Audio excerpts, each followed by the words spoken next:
어제는 드디어 첫눈이 내렸네요. 좋았나요? 아멘. 아이들은 좋았고 어른들은 힘들었죠. 예. 우리 옆 사람에게 첫눈 인사로 환하게 받아주면 좋겠습니다.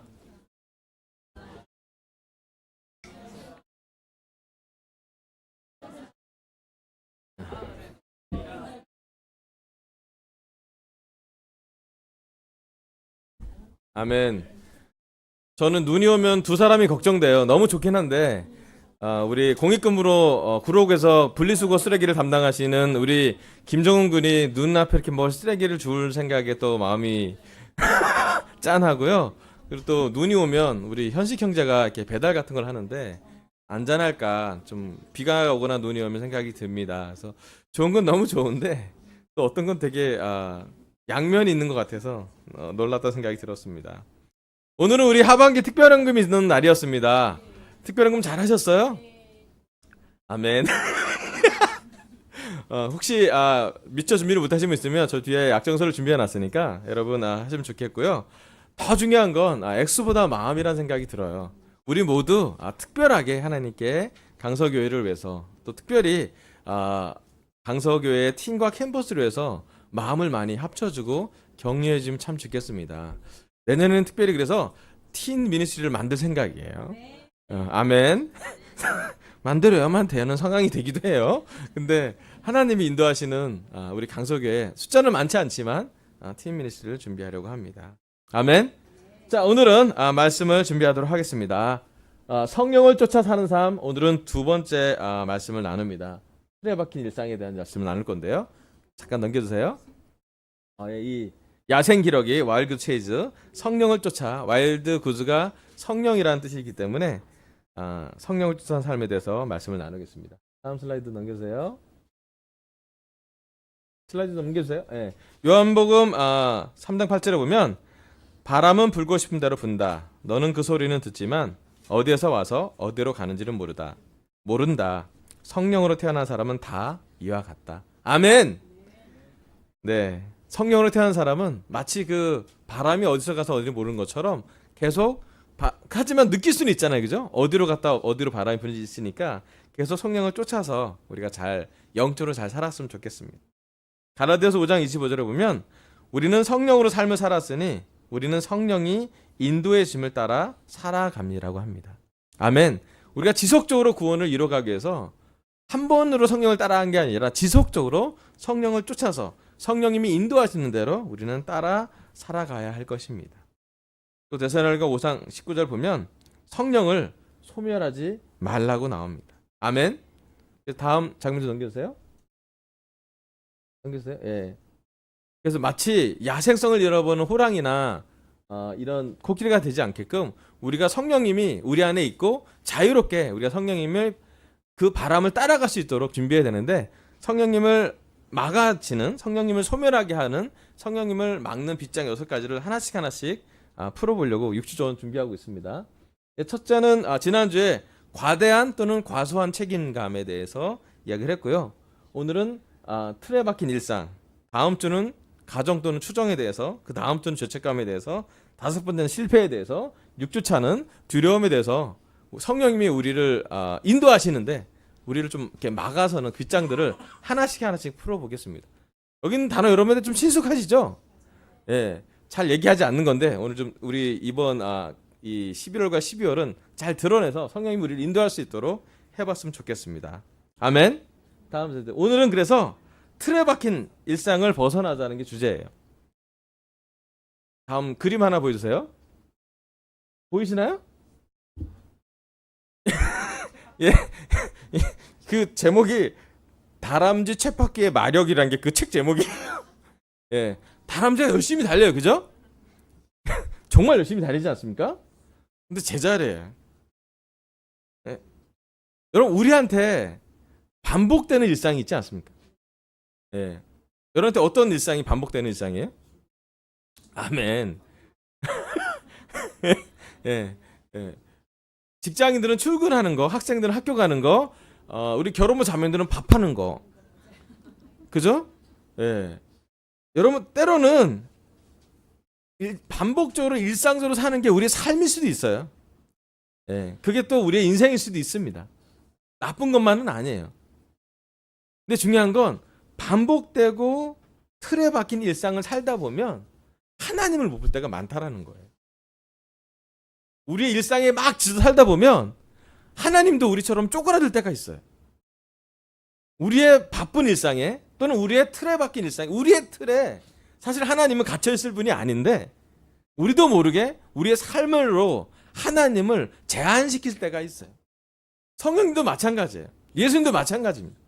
우리가 정말로 예수님을 만날 때, 우리가 정말 성령님의 인도로 따라 살려면 우리의 틀, 우리의 반복되는 일상, 우리가 갖고 있는 제한을 좀 벗어나야 되는 것이 우리 삶의 필요일 수 있습니다.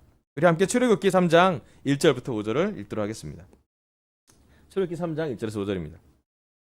모세는 미디안 제사장인 그의 장인 이드로의 양떼를 치는 목자가 되었다. 그가 양떼를 몰고 광야를 지나서 하나님의 산 호렙에 갔을 때에 거기에서 주님의 천사가 떨기 가운데서 이는 불꽃으로 그에게 나타났다.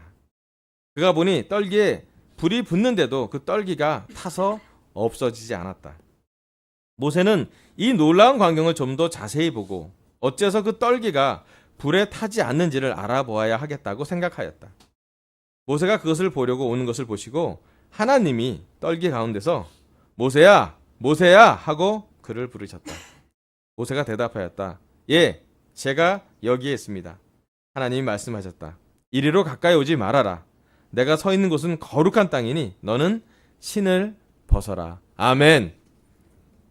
여기 출애굽기 3장에 모세의 삶이 나오고 있습니다. 여러분 잘 아시겠지만 우리의 믿음의 영인 모세는 그의 삶에 전환점들이 있었어요. 터닝 포인트들이 있었죠. 그죠? 여러분 태어나자마자 모세는 죽을 운명이었습니다. 히브리인의 아이는 다 죽였습니다. 하지만 모세의 어머니가 모세를 살리려고 그 강물에 나일 강물에 그 조그만 배를 만들어서 모세를 띄워보냈죠. 그래서 첫 번째 터닝 포인트는 모세는 태어나자마자 자기 엄마가 바뀝니다. 누구로 바뀌나요? 예, 이집트에서 아기 못 낳는 공주가 있었어요. 아기를 너무 원하는.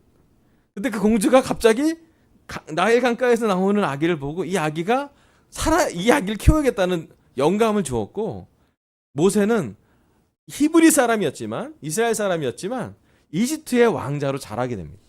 그죠? 몇 년을 살았나요? 성경에 40이라는 숫자가 되게 중요합니다. 나중에 계속 나와요. 40년을 이집트 왕자로 자랐죠. 교육도 많이 배우고요. 특권성으로 자라게 됩니다. 그러다가 40년쯤 될 때 출생의 비밀을 알게 돼요. 우리도 하지만 우리 엄마가 이집트 공주가 아니었어. 너네 엄마는 누구누구야. 사실은 모세 어릴 때 키운 사람도 심지어 모세의 젖을 줬던 사람도 모세의 친엄마긴 했어요. 모세의 누나 미리암이 얘기했고 그래서 알게 되고 모세가 좀 충격도 먹고 고민하다가 이집트 사람의 특별히 강제 노역을 시키는 노예로서 살고 있는 사람들한테 가혹하게 하는 공사관리관을 모세가 죽여버립니다. 40세에 모세는 살인을 저지르죠. 그리고 나서 모세가 도망을 갑니다. 어디로 가냐면 이집트에서 미디안까지 가요. 가서 모세는 살인을 도피한 삶으로 살게 되고 그 나머지 두 번째 인생을 살게 됩니다. 그 인생이 바로 미디안 삶에서의 여기 나온 삶이에요. 거기서 그래도 미디안 지역에서 목자가 되고요. 거기에서 아내도 만나고 두 아들을 낳습니다. 모세의 40년, 그러니까 40세부터 약 80세 정도까지 삶은 목자의 삶이 됩니다. 왕자의 삶이 아니라 좀 거친 광야와 함께하는, 어쩌면 그래서 하나님을 더 느낄 수밖에 없는 그러한 목자의 삶을 살게 됩니다. 그러다가 팔순이 되는 어느 날 마침 모세가 양떼를 몰고 광야를 지나서 호렙산으로 갔을 때, 그때 호렙산에 먹을 게 있었나 보죠. 그 양떼가 먹어야 될 풀이 났을 거예요 아마. 계속 유목민들이었기 때문에 이동을 해야만 했었는데 그때 어느 날 호렙산에서 모세는 희한한 걸 보게 됩니다. 구절에 나왔듯이 떨기나무가 불이 타는데 타서 없어지진 않아요. 그죠? 신기했잖아요. 그래서 모세가 얘기합니다. 왜 안 타지? 하고 가서 생각해서 가까이 갔는데 그때 하나님이 모세야, 모세야 라고 부릅니다. 그리고 이때 하나님이 모세를 부르는 걸 통해서 모세의 삶엔 진정한 성경에서 나오는 영적인 믿음의 영웅인 모세의 삶으로 처음으로 그의 삶을 전환시킵니다. 그 후로 모세가 정말로 하나님한테 많은 쓰임을 받고 홍해도 가르고 약 10가지의 재앙도 내리고 여러 가지 하나님의 역할을, 하나님의 사랑하는 믿음의 역할을 계속 하게 됩니다. 모세는 전혀 다른 삶을 삽니다. 왕자의 삶을 살았다가 목자의 삶을 살았다가 마지막에는 인생의 말년에 약 80살 때부터 그 후로 40년간은 광야로 가게 이스라엘 백성을 인도하는 민족의 인도자로 그의 삶을 터닝 포인트로 살게 됩니다. 오늘 우리가 성령님의 인도하심을 따라 산다면 우리 삶에도 하나님은 모세의 떨기나무 같은 그런 삶을 주실 거라고 생각이 듭니다. 오늘 설교 첫 번째 포인트는요, 떨기나무에서 하나님을 만나자입니다. 아멘. 여러분, 모세는 그 떨기나무의 불꽃을 보고 타서 없어지는 걸 보고 신기하게 겪었고 그것이 바로 하나님을 만나는 장소가 되었어요. 아멘. 성경에 보면 믿음의 영웅들이, 믿음을 가졌던 우리의 수많은 선조들이 어떠한 시기 또는 어떠한 장소, 어떠한 시간에 하나님을 특별하게 만났던 모습이 나옵니다. 그리고 하나님을 만난 믿음의 영웅, 우리의 믿음의 선조들은 다 하나님을 따르면서 그의 삶에 놀라운 전환점을 맞이하게 됩니다. 아멘. 여러분, 아브라함이 언제 삶을 전환시키나요?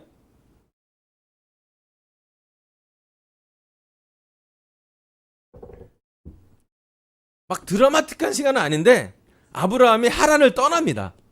그리고 하나를 떠나라는 얘기를 들어요. 하나님의 음성 중에. 그리고 밤에는 하늘의 별을 세봐, 낮에는 바다의 모래알을 세봐. 안 세어지는 것들이죠. 내가 그렇게 너를 인도해 줄 거야. 너희한테 아기 줄 거야. 그리고 75세 때 예언하고요. 100살에 25년에 이후에 이삭을 죽어요. 그리고 그 하나님의 산에서 이삭을 제단 위에 올려놔서 죽이려고 할 때 하나님의 음성을 직접 듣죠. 죽이지 말라고요. 아멘. 아브라함이 믿음의 영혼을 살 때 하나님의 음성을 중간중간에 들을 때가 있었고 그 들을 때마다 아브라함의 삶은 변합니다. 좀 쉬운 사람 얘기해야지. 여러분, 다윗은 언제 하나님을 만나나요?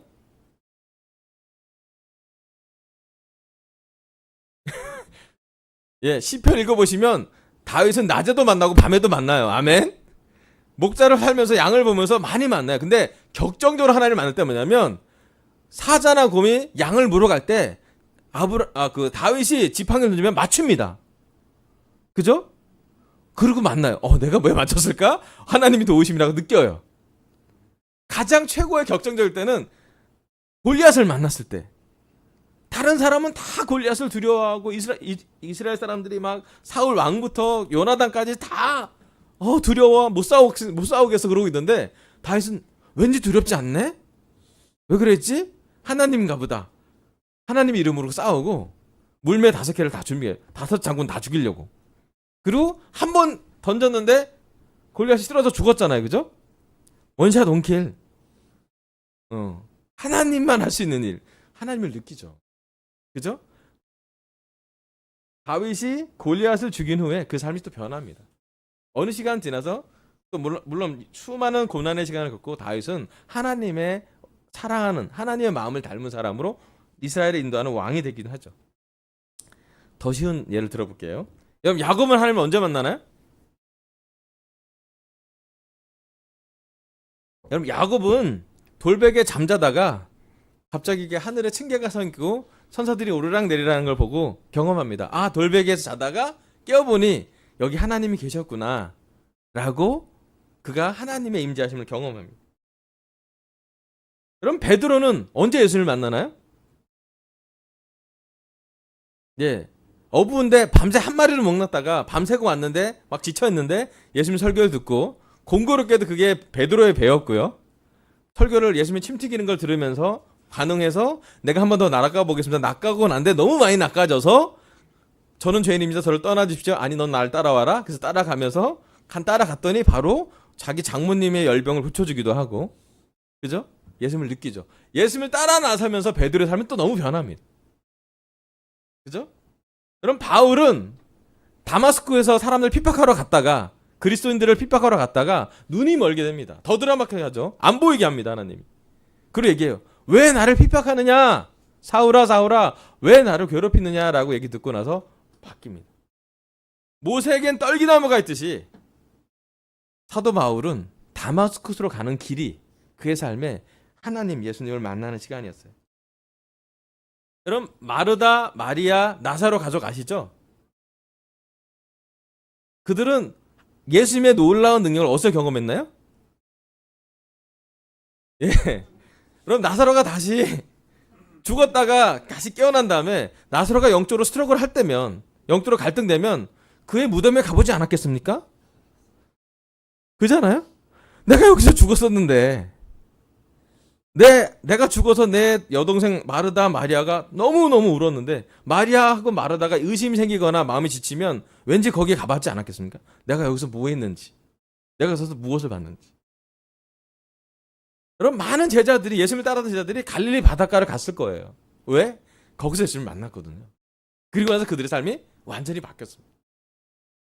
이렇듯 우리 삶에서도 하나님의 임재하심, 하나님의 놀라우심, 마치 모대가 불타는 떨기나무를 봤듯이 우리가 하나님을 만났던 시간들이 있지 않습니까?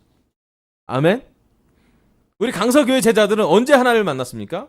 어느 장소에서 만났습니까? 기억나세요? 네, 세례받은 장소도 기억나시고요. 또 저는 2000년 2월 도봉산 야산을 기억합니다. 그때 제가 많은 실패감으로 교회 전임을 그만두라는 명령을 받고 직장을 알아봐야겠지 하면서, 하지만 마음은 안 내켜서 등산도 아닌 야산에서 혼자 기도하다, 기도도 안 했죠. 하나님하고 막 계속 울었으니까. 그리고 나서 참새가 날아갔는데 살이 쪄 있었어요.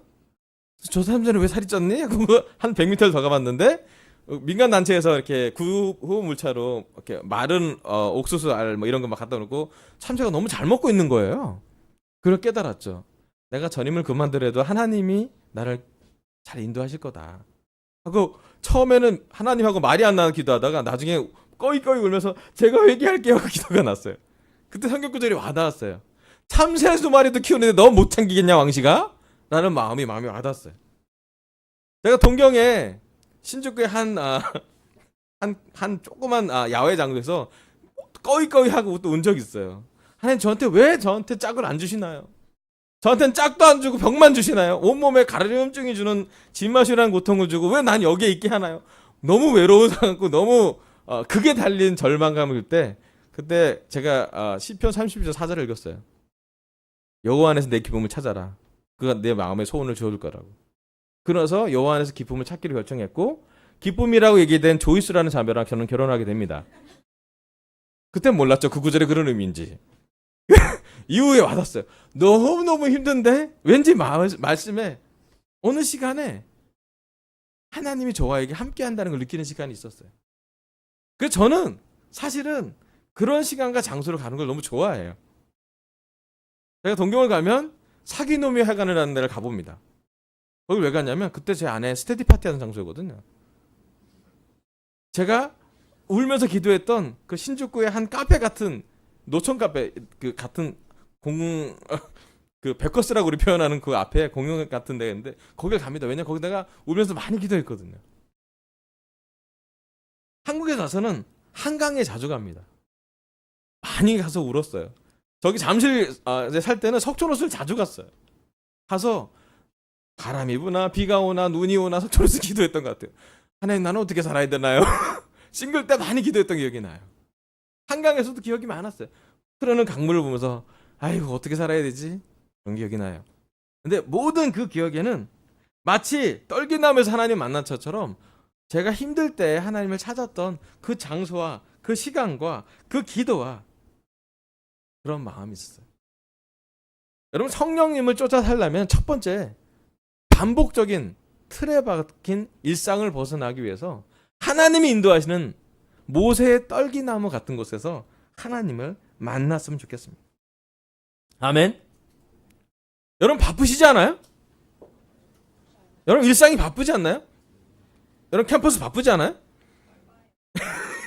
여러분 캠퍼스가 바쁘면 우리 다 바쁜 거예요, 그죠? 그죠? 우리 캠퍼스 때 가장 여유 있었는데 캠퍼스보다 더 바쁘잖아요, 그죠?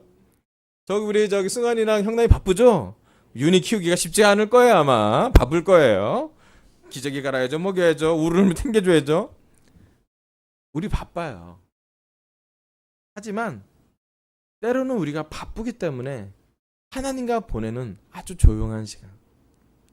모세가 그 떨기나무를 보고 하나님과 이렇게 대화했던 시간이 우리한테는 너무 필요하지 않나요?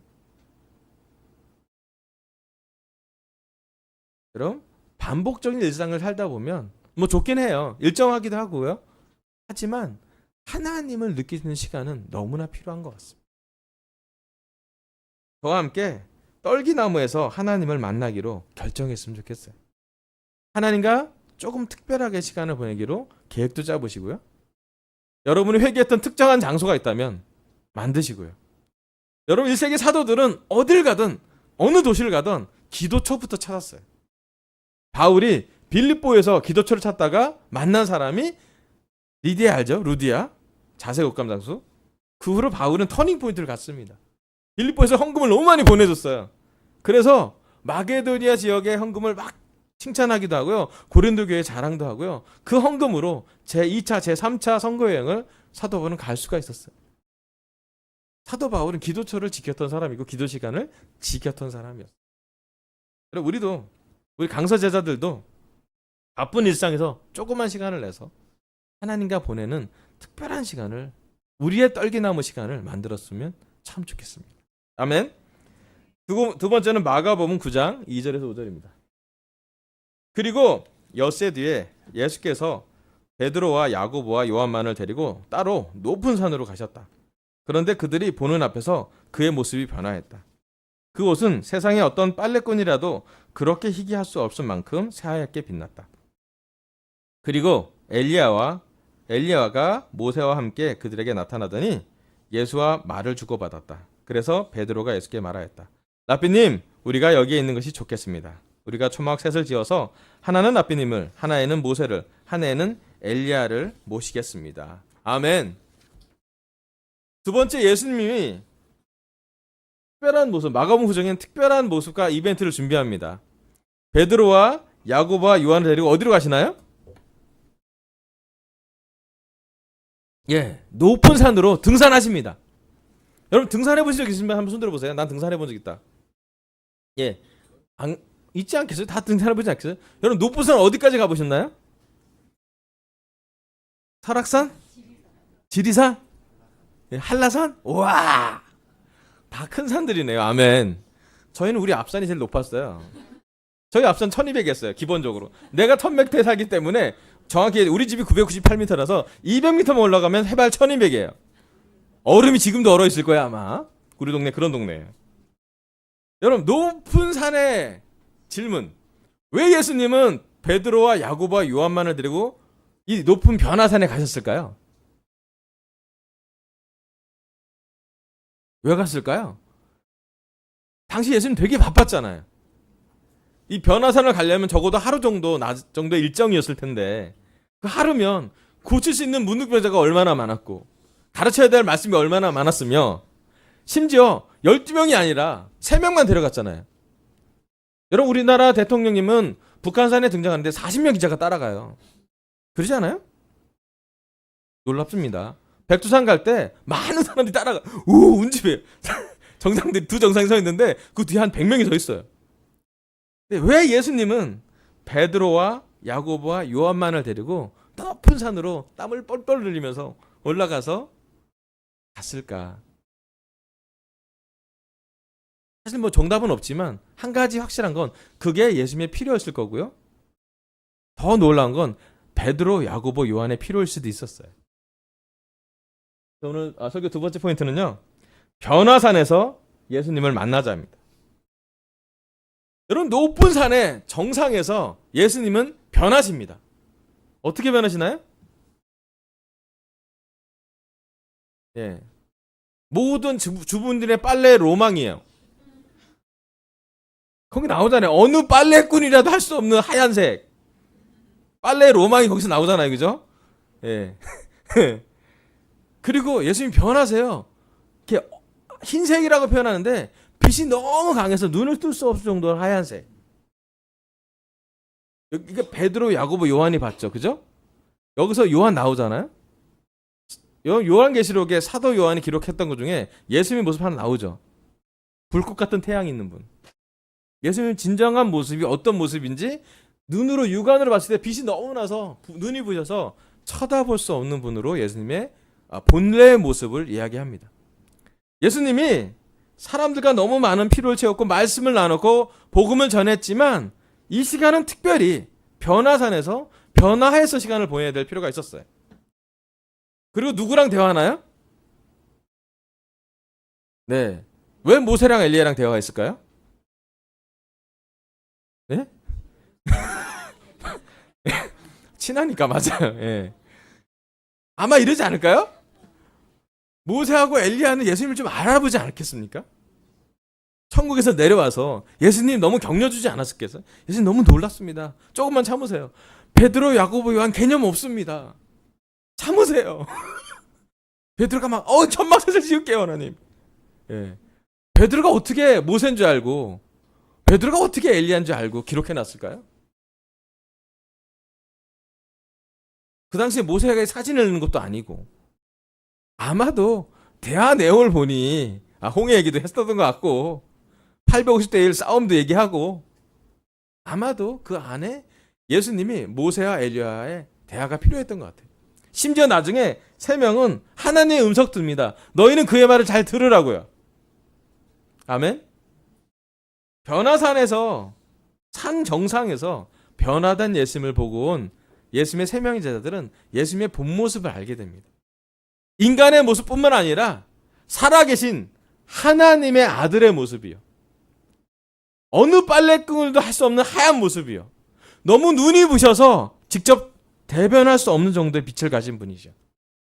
온 우주를 창조하신 하나님의 본성을 조금이라도 경험하게 하고 그의 믿음에 이건 되게 중요한 시간이었어요. 베드로는 이야기합니다. 바로 예수님이 하나님의 아들이라고. 이거 봤기 때문에 그래요. 여러분, 이 시간 우리는 변화산에서 예수님을 만나고 있으십니까? 여러분들 물어봐야지. 여러분 요즘 지치지 않았습니까? 나 지쳤다 손 들어주세요. 지친 사람 손 들어주세요. 아멘.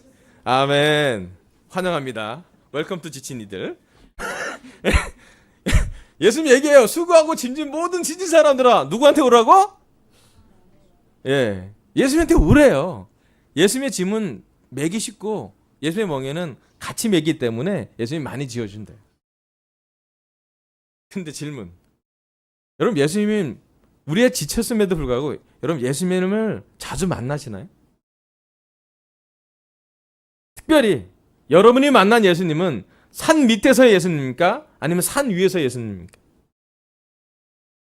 산 밑에서는 예수님한테 왕따 당한 9명의 제자들이 싸움하고 있어요. 병자를 못 고치고 있었어요. 그죠? 그죠?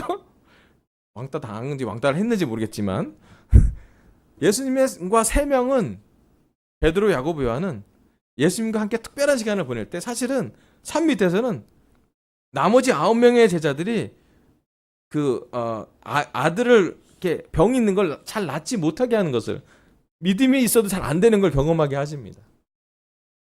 여러분 때로 우리 제자 삶이 산 밑에 삶 아닙니까? 그러잖아요. 우리가 산 위에 가기보다는 산 밑에서 일상생활을 자주 해요. 그죠?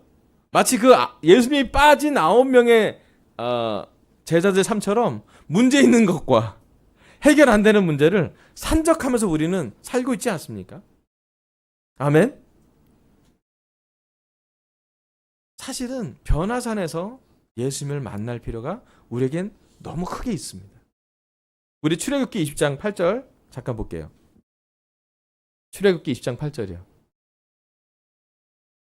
안식일을 기억하여 그날을 거룩하게 지켜라. 아멘. 여러분 10계명 중에 제4계명이 안식일 지키래요. 여러분 안식일 잘 지키시나요? 여러분 우리 주일 예배가 약간 안식일 기능 있지 않아요? 왠지 영적으로 좀 이렇게 재충전되고 성찬을 하면 리프레시 되고 설교를 들으면 말씀에서 좀 힘을 얻으면 약간 안식일 기능이 있어요. 하지만 더 중요한 건 우리가 이 계명을 잘 지키냐는 거예요. 되게 재밌어요. 1부터 4계명은 하나님과 관계에서 우선순위를 얘기하는데요.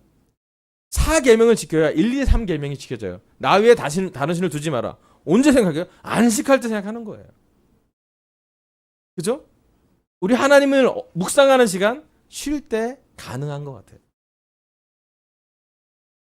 그런 때는 우리가 너무나 바빠서, 너무나 해야 될 일에 쫓겨서, 우리가 해야 될 막중한 책임감에 우리가 눌려서 이 계명을 어기고 있지 않나요? 실제로 예수님 사신 시대에 안식일 일하면 안 됐어요. 예수님이 고발당한 것도 안식일에 그 손 오그런 사람 펴서 예수님이 고발당한 거잖아요. 그죠? 그럴 정도까지 잘 지키려고 해야 되는 게 바로 이 안식일 계명이에요.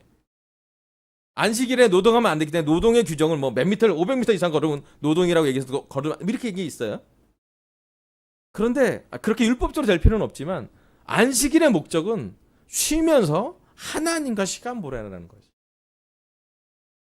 제가 제자들 삶 산 게 28년이고요. 목회자의 21년 삶을 목회를 지금 하고 있습니다. 저에겐 안식이 필요할까요? 안 할까요? 몇 년 필요한가요? 자,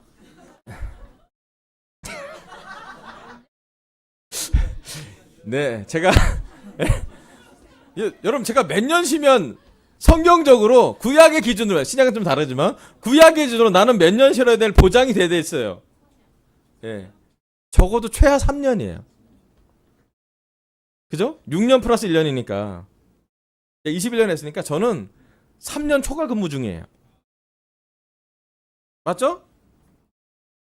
물어보고 싶어요. 여러분 제가 3년 지금부터 쉰다 그러면 강소교회가 어떻게 될까요? 네, 예, 전 잘 될 거라 생각은 해요. 예. 제가 생각해 보세요.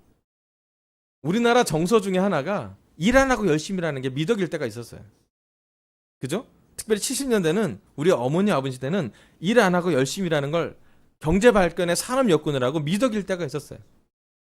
근데 올해 2018년은 정부가 규제해요. 52시간만 일해. 그죠? 어느 대기업에서는 수요일 날은 일찍 가. 가족의 날. 수요 주중예배 하는 날. 근데 우리가 잘 못 쉬어요.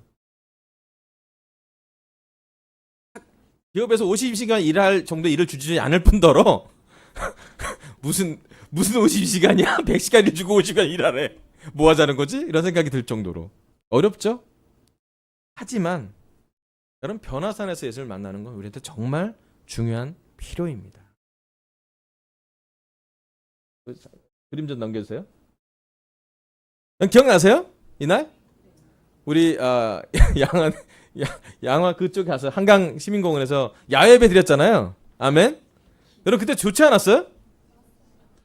전 너무 좋았어요. 밖에서 찬양하는 여정의 표정이 밝고요. 그리고 마치 우리 현욱 형제가 미리 장소를 알았는데 우리 교회 예배 사이즈에 딱 드릴 만한 아주 공간이 예쁘게 나왔고 끝나고 뭐 족구도 하고 라면도 끓여 먹고 뭐 우리 되게 좋은 시간 보냈잖아요. 아멘. 전 야외배가 좋은 게 그런 거예요. 야외 나가면 하나님이 준비하신 하나님이 하실 것들 보잖아요. 하나님 만드신 자연을 보고요. 그 다음에 좀 보세요. 다음 장면 보세요.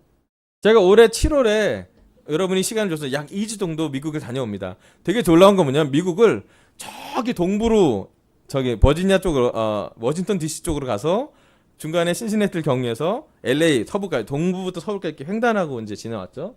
이제 이때 그 동부에 우리 이강희 장로님 왼쪽에 있고요. 중간에 랜디 맥킨이라고 킴 맥킨 동생 노던 버지니아 교회 인도하시는 분. 우리가 금식기도해서 심장수를 낳으신 분이 있어요. 개인적으로 되게 우리가 형 수술할 때 그 시간에 우리가 금식기도해서 했더니 울면서 감사했던 형이에요. 한국에 무슨 필요가 있으면 얘기해줘. 강희만 데려가지 않으면 돼. 강희 형. 예. 하여튼 저와 강동진 목사를 세례해 주셨던 그분과 함께 깊은 교제, 힐링되는 시간. 와, 크신 하나님 보고 왔어요. 그 다음에 저 신시내티 ICMC 대학교 컨퍼런스 가서 한 2,400명 되는 대학생을 만나고요. 신기한 애를 한 만나죠. 여기 페리하고 니키 작년 7월에 한 달 동안 우리 연대에서 전도 모임하고 여기 설교하고 막 찬양하고 그런 거 아시잖아요. 생생하시죠? 예, 그 친구가 와서 세례를 못 주고요, 아기를 임신해서 갔어요. 메이드 인 코리안 프로젝트. 예, 그래서 아기와 함께 사진을 찍었어요. 페리가 한국을 못 잊어요. 지금도 그렇게 떡볶이를 찾아요. 지금도 그렇게 김치찌개를 찾아요. 쌈장에 미쳐있대요. 쌈장 살 데가 없다 거기. 다 우리가 준 영향이에요. 큰 영향. 그 중에 잊지 못한 게 뭐냐면, 그가 그렇게 기도했던, 몇 번의 유산을 해서 4년 동안 아이가 없었던 가정에 하나님이 한국에서, 그것도 신기하게 그렇게 좋은 환경도 아니었는데, 아기를 가질 만한 좋은 시간은 아니었는데 하나님이 주셨어요. 예, 반복된 일상이 아니었어요. 그죠? 예, 넘겨주세요. 그 다음에 우리가 이제 서부 쪽으로 와서 LA계 오렌지 카운티의 얼바인에 있는 박재호 장로님 교회를 방문해서 그 장로님과 함께 시간을 보내기도 하고요. 그 다음에 D그룹을 하기도 하고요. 우리 캠퍼스들이 큰 그림을 보고 왔죠. 미국을 전체적으로 이렇게 도니까 되게 재밌었어요. 그리고 여기 있는 몇몇 사람들이 캠퍼스 같이 가서 큰 대학생이 한 2,400명 모인 곳, 그리고 그 중에 한 400명, 500명은 전임을 되겠다고 막 열정적으로 교회를 찬양하는 그런 제자가 있는 곳에 젊은 20대가 그런 걸 본 건 저하고 제 아내한테 너무나 큰 감동이 되었어요. 저희가 강서교회가 50명 정도 되는데, 아멘? 놀랍죠? 아멘? 하지만 제가 요즘 많이 기도하고 있는 게 뭐냐면, 큰 그림이에요. 교회가 작다고 그림을 작게 그릴 필요는 없잖아요. 그죠? 여러분, 큰 그림을 그리려면 크신 하나님을 보셔야 됩니다.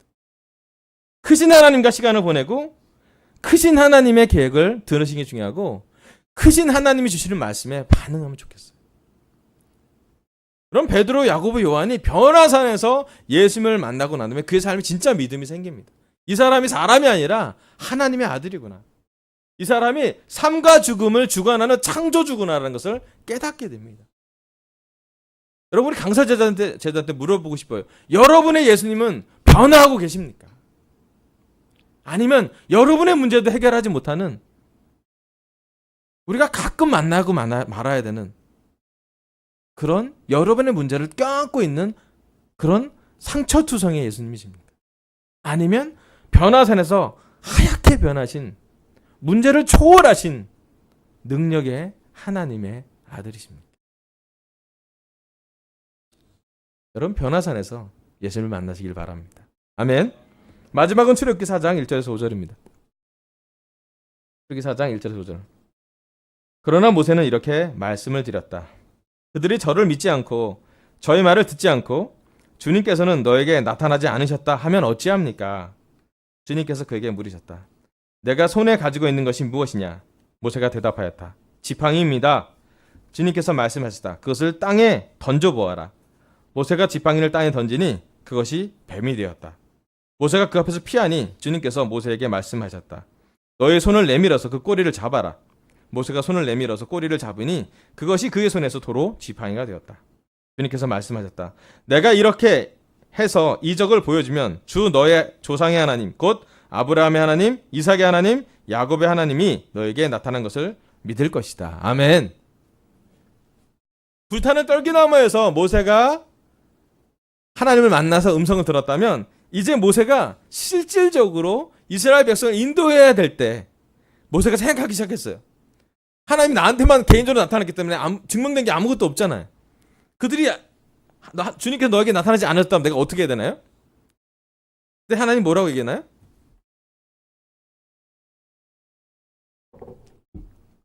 내가 손에 쥔 게 뭔지 물어보고요. 그게 지팡이라고 했을 때 그걸 던져보라 그랬어요. 하나님은 모세가 지팡이를 던지길 바랐습니다.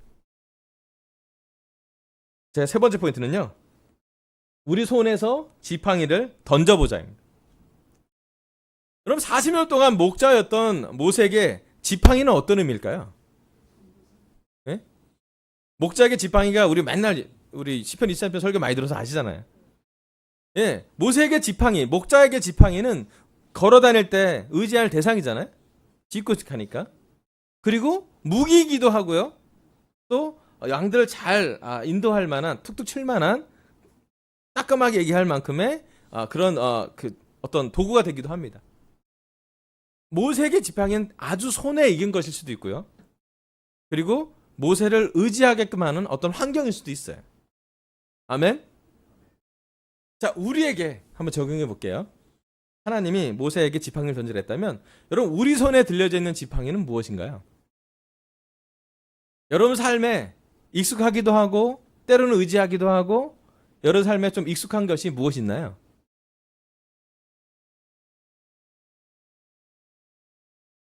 응?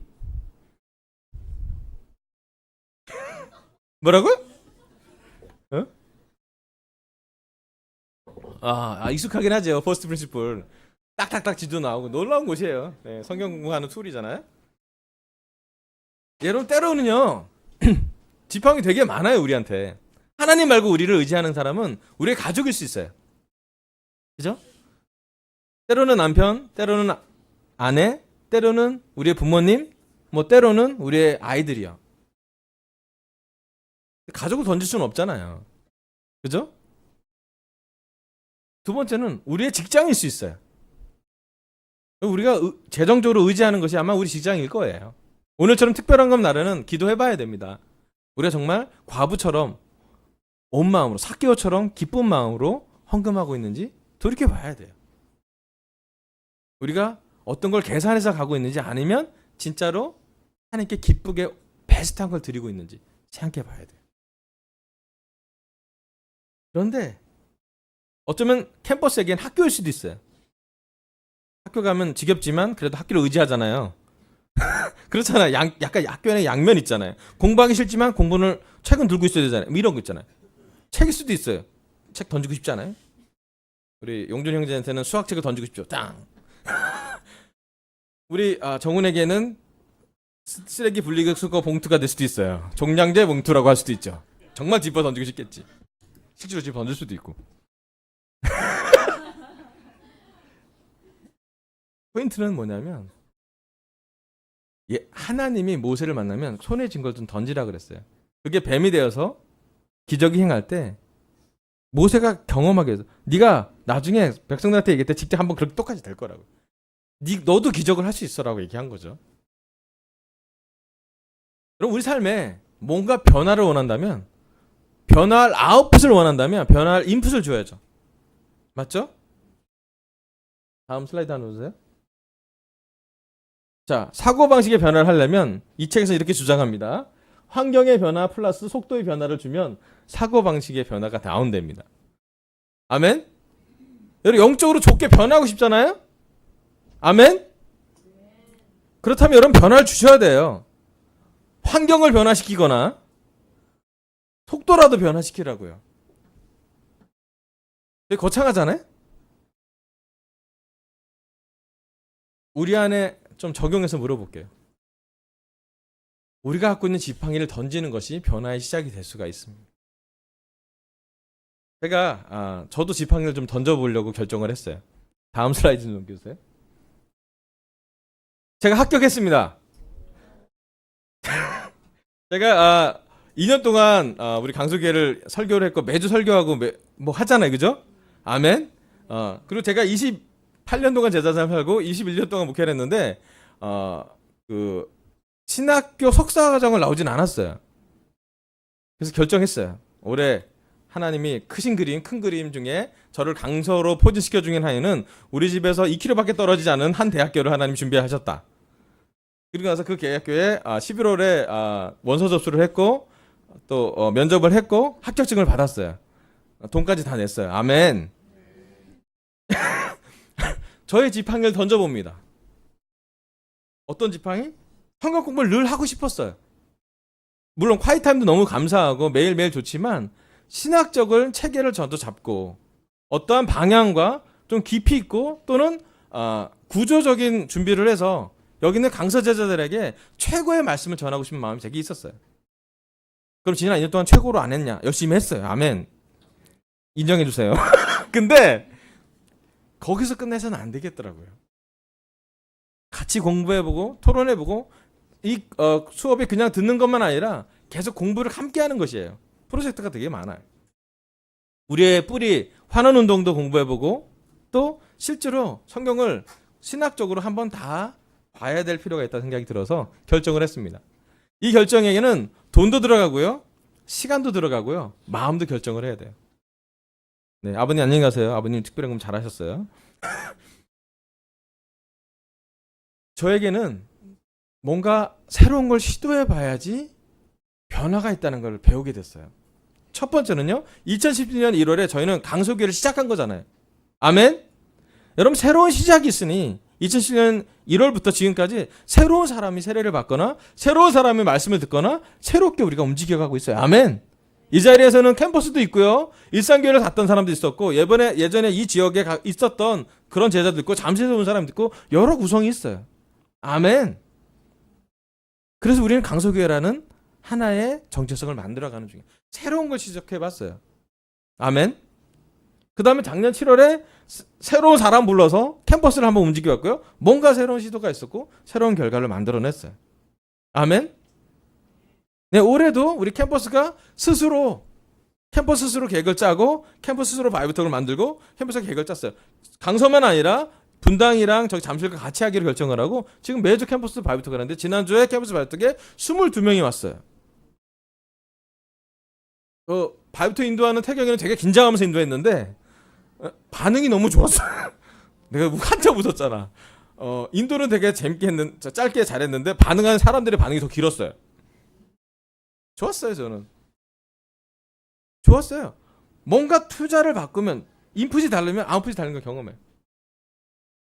저 개인적으로 저희 아내랑 같이 얘기하면서 우리가 물론 재정적으로 프레셔가 있고 내년에는 이틀 정도는 저는 빼서 공부해야 돼요. 월요일 화요일 날은 숙제해야 되겠죠. 저도 19학번 아멘.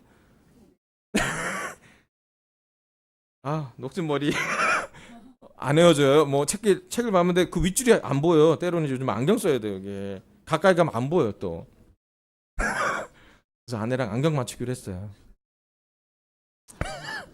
현실이 그렇지 뭐. 하지만 누가 저한테 물어보면 방식아 너는 매년 뭔가 새로운 거 하고 싶어 하면 늘 해요. 저는 올해 자전거를 사서 민호랑 우리 영혁이 형이랑 철이랑 미친듯이 탔어요. 되게 신기하대요. 그럼 뭘 한다고 그렇게 하냐고 했어요. 방점 춘천을 한번 찍어서 왔어요. 기억나요. 그 시간이 나에게 얼마나 새로운 에너지를 주는지. 길도 맨날 헤매고 고생도 많이 하고 어두울 때는 자전거 끌고 산에도 올라가고 그랬었는데 그것이 저한테 추억이 돼요. 왜냐하면 새로운 걸 시도해 봤더니 새로운 결과가 나오잖아요. 영적으로 마찬가지예요. 여러분 우리가 지팡이를 던져봐야 돼요.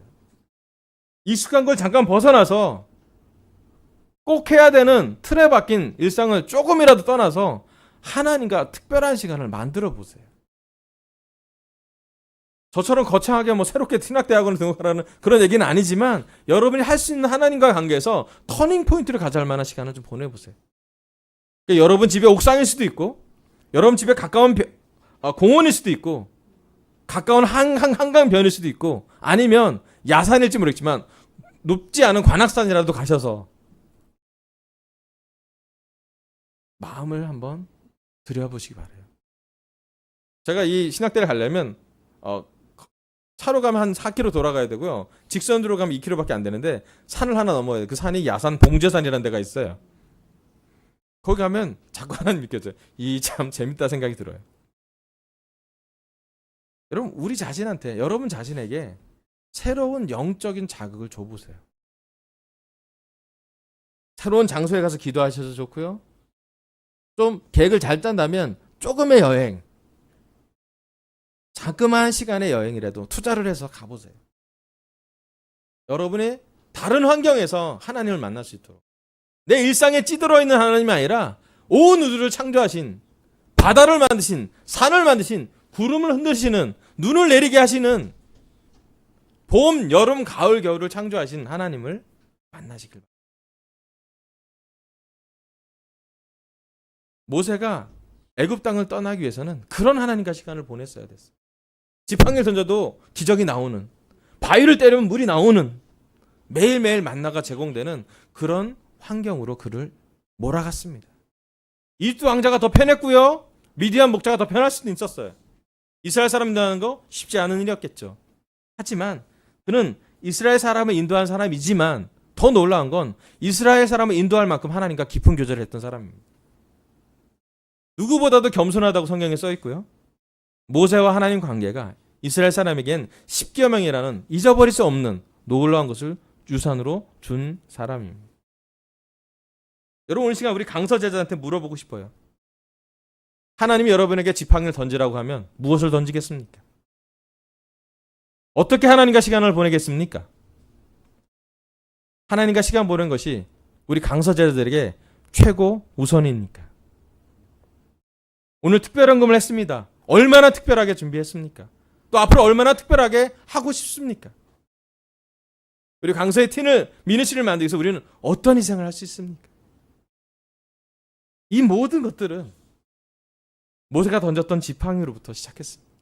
홍해를 가는 것도, 바위에서 물을 나게 한 것도 모세가 지팡이를 찍었기 때문이에요.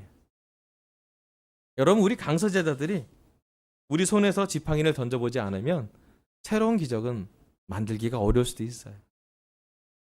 저와 함께 뭔가 영적인 새로운 시도를 해보겠다면 기쁘게 해보시길 바랍니다. 저도 하는데 여러분도 할 수 있지 않습니까? 아멘? 그럼 새로운 성역 공부, 새로운 방문자, 새로운 가족이 되길 기도하고요. 새로운 미니스트리에 일하실수록 여러분 움직여 보세요. 하나님이 새로운 걸 주실 겁니다. 마지막 슬라이드 보세요. 하나님 오늘 저희 입술을 통해 성령을 쫓아 사는 삶 두 번째, 와일드 체이지 두 번째, 틀에 박힌 일상을 벗어나자라고 합니다. 첫 번째, 떨기나무에서 하나님을 만나자입니다. 우리 제자들의 하나님을 부르셨던 그곳, 여러분이 회개했던 그 장소, 회개했던 그 기도, 그것을 찾아서 다시 한번 하나님을 만났으면 좋겠습니다. 두 번째, 변화산에서 예수님을 만나십시오. 변화산에서 변화된, 산 밑에서 문제가 해결 안 되는 제자들이 아니라 산 위에서 하나님의 아들로 너무나 하얗게 변했던 예수님을 만났으면 좋겠습니다. 안식일을 거룩히 지켰으면 좋겠습니다. 여러분, 쉬면서 쉬는 일정으로 여러분을 초대했으면 좋겠어요. 마지막으로 우리 손에서 지팡이를 던져보자고 합니다. 지팡이가 무엇이든 간에 하나님과 만나기 위해서 새로운 시도를 해보십시오. 그게 여행이든 여러분과 하나님과의 특별한 시간을 갖는 공원에서 걷는 것이든 야산이든 여러분 앞에 한강변이든 어디든 좋으니 여러분 가셔서 여러분의 지팡이를 던지기를 결정하길 바라면서 설교를 마치겠습니다. 감사합니다.